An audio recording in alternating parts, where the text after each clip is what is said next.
2026 is going to be an awesome year. We got some pretty cool stuff coming up. First off, we got Foundations of Recovery. This is our flagship program. We're starting it in January. This is for anyone, man, woman, or couple who wants to come and reclaim their heart from shame, trauma, and betrayal. We start off with an education on all sorts of principles, give you the common language. We feed you from a fire hose in terms of all things recovery. It is such a great start to recovery. And we get at the roots of things, Tyler. This isn't like any other program. Like, this is our healing journey in process, and Foundations is where we begin. If you look at the value that you're getting there to kick off a good recovery with all of the right education, all of the right language, and a team to get you started while also being directed by Brannon and myself through the whole process, what a deal. So if you're interested, if you're struggling, if you've been wanting to do something for a long time, jump into this. This only comes around every so often, and we would love to have you there. Click the link in the description to sign up for it. And to make it even sweeter, we're also including a raffle for a free pass to the Radiant Dawn retreat. Anyone who signs up for Foundations will be added to the raffle for that free Radiant Dawn pass. If you're a man and you sign up for Foundations, your name still gets entered, and you can give that pass away if you win it to any woman that you want to. So what you're saying, Tyler, is if you sign up and participate in Foundations, you could possibly go to Radiant Dawn for free? That's exactly what I'm saying, which is crazy because Foundations by itself is already an insane value. Man, I sound so salesy. But it actually is awesome. So come to Foundations. And even if you don't come to Foundations, sign up for Radiant Dawn. It's beyond therapy, the best healing experiences that you can have. Click the link below and come join us. I'm a 50-year-old man, but I still feel like a teenager emotionally. What's my problem? Welcome to the Real Talk Recovery Podcast with the Therapy Brothers. We're brothers, we're therapists, and we know recovery. Bring your stories, your questions, your successes with real recovery.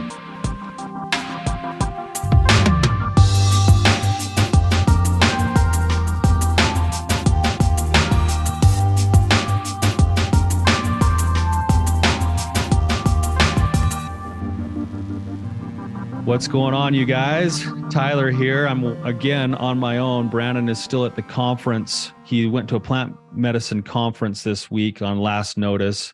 So he left me here to hold down the fort, and I'm actually really excited for him. This is for Brannon. It's one of his current passions. There's some of the research that's going on there, and I'm sure we'll be getting a lot of benefit from him having attended this conference in future episodes as he comes back and shares with me some of the things that he's learning and what we're finding out about plant-based medicine. So Brannon, I hope you're having a good time. I'm jealous of you.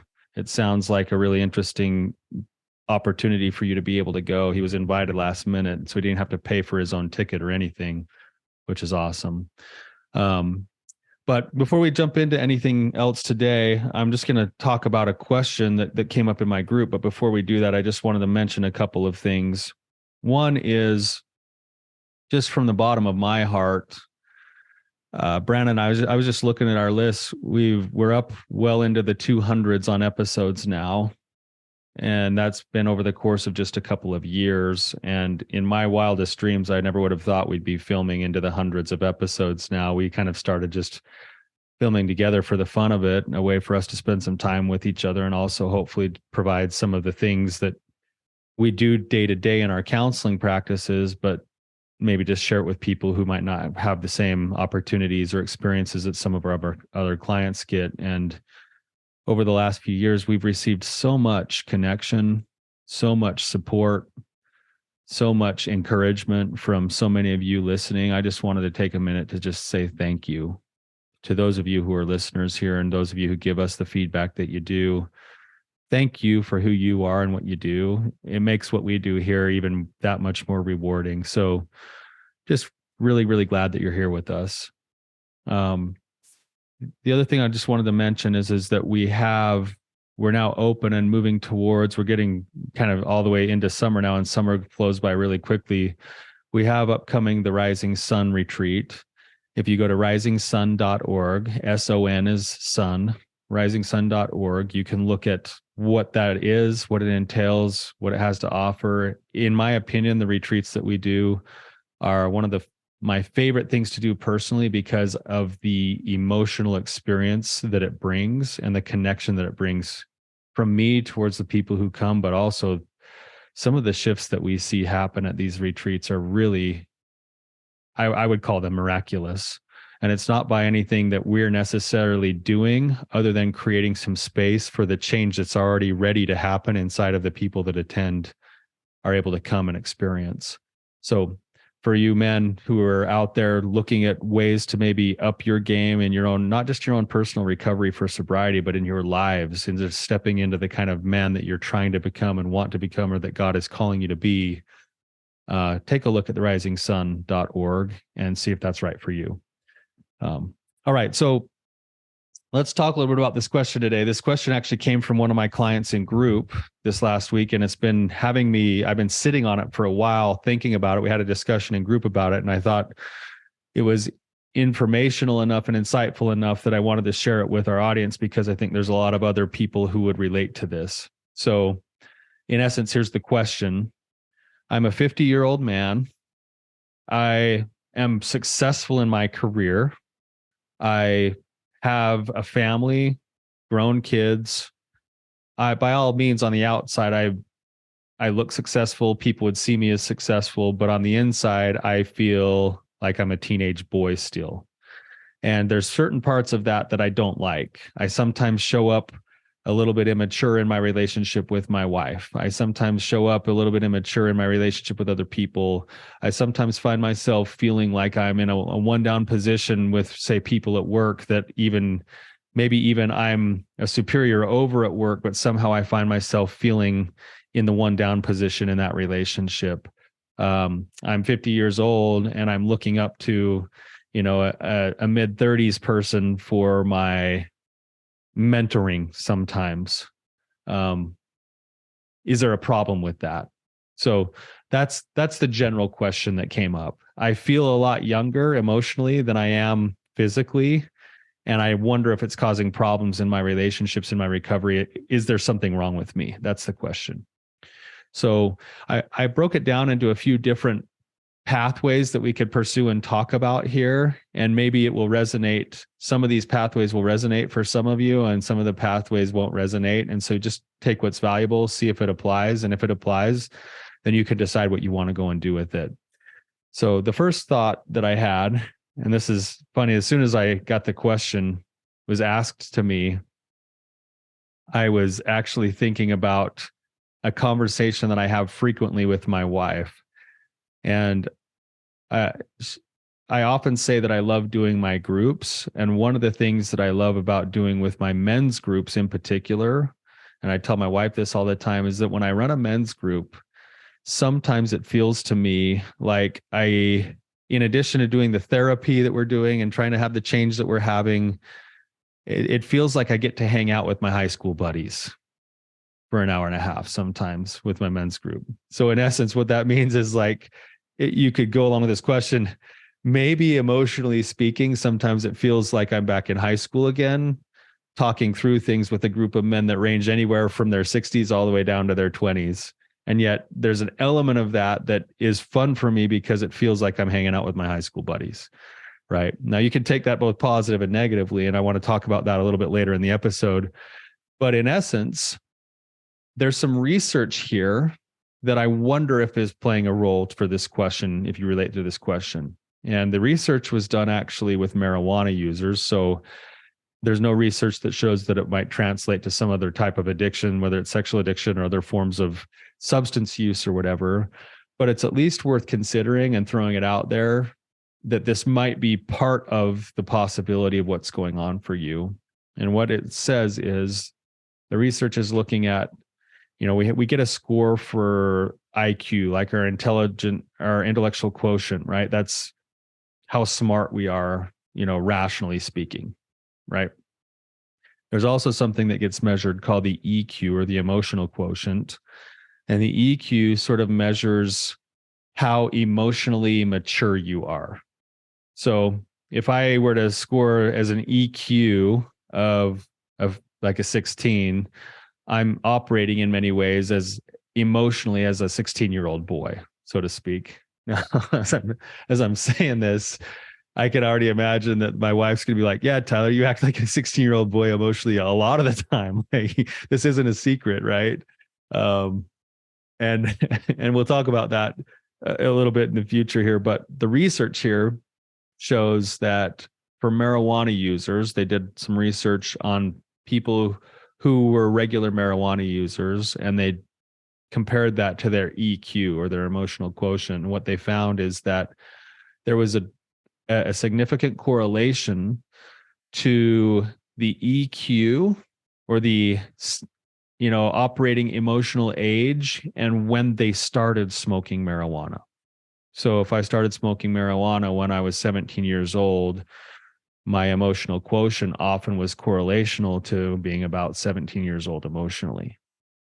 Now, this makes sense from the lens of, if I begin to develop my addiction, and let's just say any addiction, it would make sense that the reason why I begin to form an addiction is that I go from using something, anything, marijuana, alcohol, pornography, whatever else it is, social media, same thing. I at first use it because it's entertaining, or because I'm curious and I want to understand it, or I want to know it better. But eventually that moves into a place of being entertainment, and curiosity moves to emotional reliance and emotional coping. And then that emotional coping is what actually sets it in as the addiction. So if I were to say, be a 14-year-old boy, and I stumble into pornography and I'm curious about it because I don't know what it is, but it kicks off all sorts of chemicals inside my body. But then over time, I have maybe some traumatic things happen, or I get rejected by some friends, or whatever else. And now I know that I can turn to this place called pornography, and it becomes my medicine for coping with sadness, boredom, anger, lonely, stress, hunger, rejection, whatever it is. My brain and my body start to form the habit that says, anytime I feel pain, I can check out by going to my stated drug of choice, right? If I have the stated drug of choice to go to, it does not require me to develop other forms of emotional coping that might be those adaptive skills that I need to learn to cope emotionally with my life, which then allows me to stay in the place emotionally of being a teenage boy who just has an outlet to cope with things when things get hard. Right. So that's one potential option of what might be happening here is that I developed my addiction. That addiction prevented me from having to develop the skills that I needed to interact with people in different ways, or to interact with my life in different ways, or to grow or mature emotionally, because I never needed to, because I had my outlets. And so now, in essence, one potential option is to this, as an answer to this question, is that I have a gap between my physical age and my ability to cope. And part of recovery work is actually the building of those skills. I need to build emotional regulation skills. I need to build crisis survival skills. I need to build interpersonal effectiveness skills. And if I can start to build those things, there's a very good chance that I end up then feeling a little bit more in line with being the age that I actually am now. And I would argue that maybe sometimes that's not always the best thing. And it's really common actually for a lot of people, not just people with addictions, to feel younger than they actually are physically. It's really common for people to feel about like they are in their prime, somewhere in their 20s or late 20s. Even if they get older and older, they still feel that age. It's a phenomenon that happens to us as people all the time. But that could be one potential option. A second potential option that might be contributing to this, and maybe it's going to be a combination of all of these things that we mentioned today, is that my own self-confidence is tied up in this, right? So if I'm going to work and I'm supposed to be a superior at work, or even an equal, but I always feel like I'm the one in the one down position, that might not necessarily be like an age type of a thing. That might just be a self-confidence kind of a thing. And so if I have a way of putting myself below other people in order to get through life, that's a lot of times what Mr. Nice Guys do too, by the way. It's some form of coping that is adaptive towards getting by in life, but it comes at the expense of my self-confidence. So then the thing that I'm trying to climb out of, which is not being in the one down position, I constantly then go and put myself in the one down position by extracting myself respect in order to get by in my day-to-day living, whether that's with my wife or my coworkers or my kids or my peers, whatever else. It becomes this weird cycle where I'm withdrawing the very thing that I'm trying to build into in my recovery. And it gets pretty frustrating. And that's maybe why you feel, emotionally immature. Right. So developing self-confidence becomes a pivotal part of the process.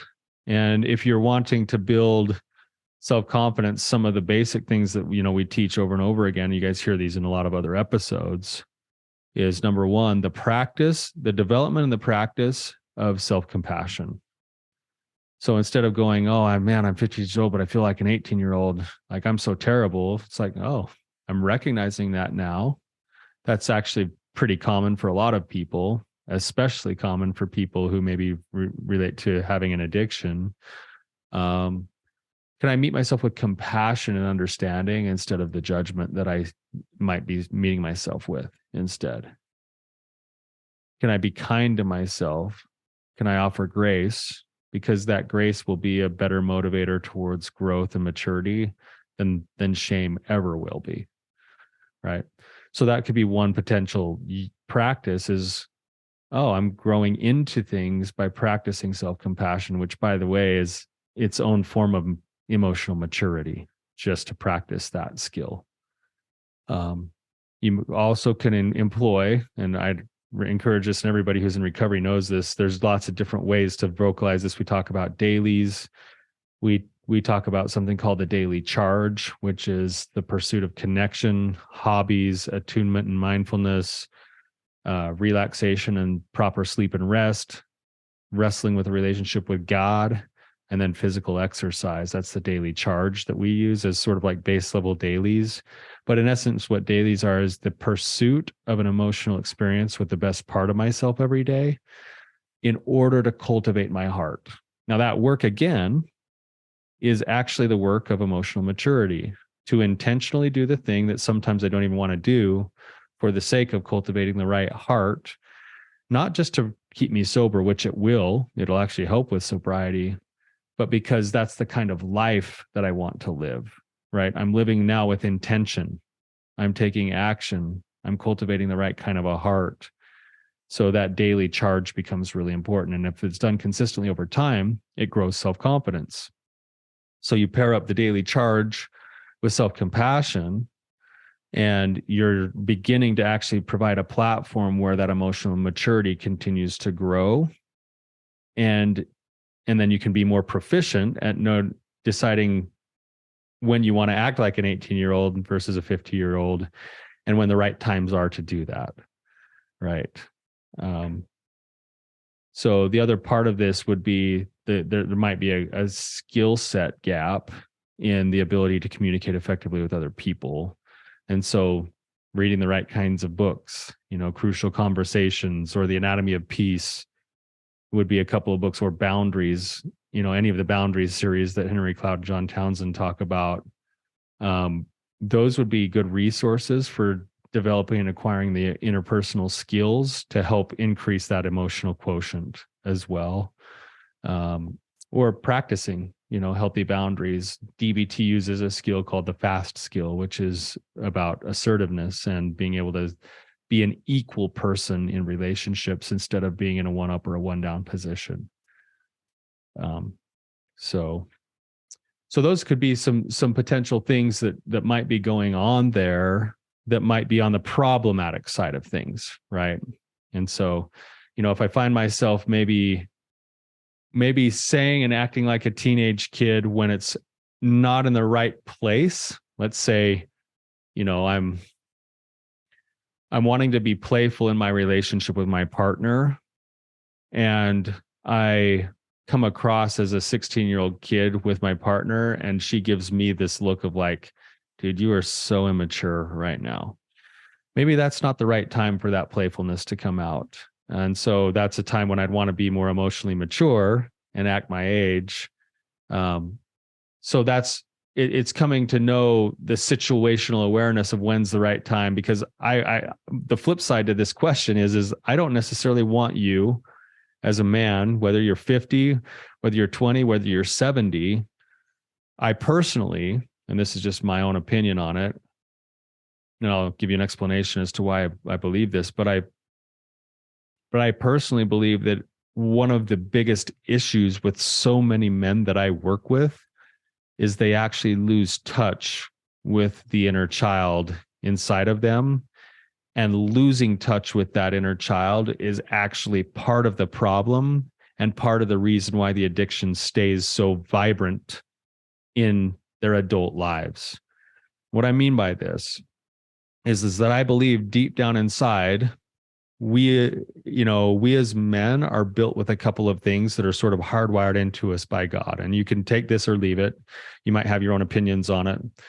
But I subscribe to that belief that John Eldredge talks about, that the masculine heart, in order to fill the measure of its creation, so to speak, needs a few things. It needs to be tested. It needs a battle. It needs something to challenge it. We want to be challenged. And I know that this is true because I see it happen in my day-to-day life with my work with the men that I work with right now, where, they come in and nobody likes to be told when we're doing something wrong, or we feel vulnerable, or they don't like getting feedback that they don't like. But I can't tell you how many times in my practice that this has happened in some form or another, where there's a man that comes in, he knows that he's loved by the group or by me, but then he gets challenged by something and he gets offended by it and he leaves, only to come back a week or two later and go like, guys, that's exactly what I needed to hear. Thank you so much for like challenging me, for pressing me to step into something that's uncomfortable or to change in some ways. And we have that built into us to grow. Like it's built in by God. There's an innate need for us to grow. And so getting challenged in those ways is something that's really important. Right? Think of how little boys operate. How do they think? What do they want to do? And it doesn't take very much thinking or observation to watch, like, just go watch a little kid out in the front yard. This is back to like my childhood, or across the street at the church parking lot. I remember doing this. We got our first set of rollerblades. Those were so cool back when we were kids. I don't even know if I see them anymore, if anybody ever rides them anymore, but we got our first set of rollerblades. And what was the first thing we did? Besides trying to just stay on our feet, we went and crashed a lot first, barely learned how to ride it. But as soon as we knew how to ride our rollerblades, even not very proficiently, the first thing that we did is went and tried to figure out how to build the biggest jump we could build. Right. And you go grab a few like little cinder blocks and some plywood, and you can't figure out why the wheels are getting stuck on that pinch point between the plywood and the concrete. But eventually you finally figure it out. And all you want to do is go and just send yourself full send off of that jump just to see if you can do it. Right. Like, I believe that's part of the masculine heart, and that's part of a little boy, that oftentimes in our cubicleized lives, we lose touch with part of ourself there. And that's actually what then makes us feel dead inside. And it makes us want to check out some way or cope with life, or go back to our old default setting of how we cope. And that then leads to more and more of the addiction and other things as well, the loss of heart. Right. So we need to be challenged. We need a battle to fight. We also, and I believe this goes all the way back into being like children, the little boy inside of us, the teenager inside of us, we need adventure. Like it's part of the human condition to ache for some type of an adventure. And so often we're shutting down that part of ourselves because that part of ourselves has either been burned, or because we've done something that has caused us a lot of pain, or it hasn't worked properly. But in essence, what we've now done is put a shell of what we call this adult over the top of that little child part of us that actually still needs to pursue some of that adventure. Right. So I don't want you to lose that part of it and just become, in quotes, air quotes, mature. Right. Like, there should be room for playfulness. There should be room for adventure. I remember just we went and had a night last week with my daughters, all four of my daughters. I asked them what they wanted to do for the evening. And the week before, we had gone to the trash car races, and two of my daughters weren't able to go. So the two that weren't able to go were like, let's go do that again, Dad. Like, there's another trash car race tonight. Let's go to that. So I went to the trash car races with a couple of my good friends and then my kids and some of their friends. And so we were all sitting together. The three grown men, me and two of my friends, are sitting up on the bench in front of all the girls behind us. And there was one point in the trash car races where like one of the drivers that was in the races was extremely aggressive. Like, he wasn't even trying to win.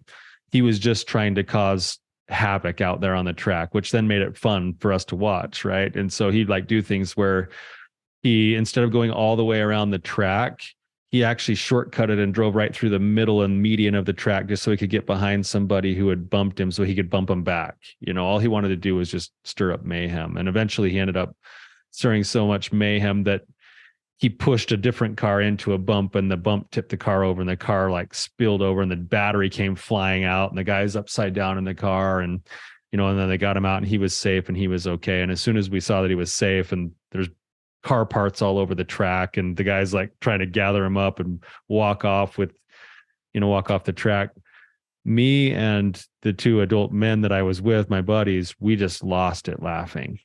Like, I haven't laughed that hard in a really, really long time. And, you know, I felt in that moment, I felt like a little boy again, having just witnessed this, like, just this, the adrenaline rush, the excitement, the humor of the look on the guy's face as he's like walking off the track, the craziness of the situation that we were in, the event that we were at, all of that kind of came together where me and two other grown men are just laughing so hard that I lost my breath. I turned bright red. I could barely breathe. The two friends that I was with were also laughing that hard. And then we finally kind of were able to catch our breath again. And we turn back and look up, and it's our daughters that are actually laughing at us because of us laughing. Right. And they're like, you guys are just like a bunch of little boys again, you know, like, well, in that setting, it might not be a bad thing to be able to have the little boy come out. Right. It's actually probably, I would say, in the right setting, a form of good health to allow the little boy to come out in a setting like that. That's why you go to those kinds of events. It's a proper chimney. It's a proper avenue. So if I'm showing up at the trash car races with my friends and having a good time and being able to laugh like a little boy there, that's different than maybe trying to be in a serious conversation with my partner and showing up as a 16-year-old kid who's going to be sarcastic, or, you know, or not be able to hold space, or not be able to show empathy, or get defensive. So understanding the situation and when it's okay to nurture that little boy inside becomes really important. I wouldn't advocate killing that part of yourself off. Right. It's probably, that might even be part of the reason why you're feeling like a little boy, is that it's that part of you inside that is screaming out to be seen and paid attention to and validated in the proper ways, so that it doesn't manifest itself in these other ways that are causing problems in your day-to-day life. So hopefully this is kind of a helpful conversation for some of you as you're thinking about things, that you don't necessarily want to lose your youthfulness.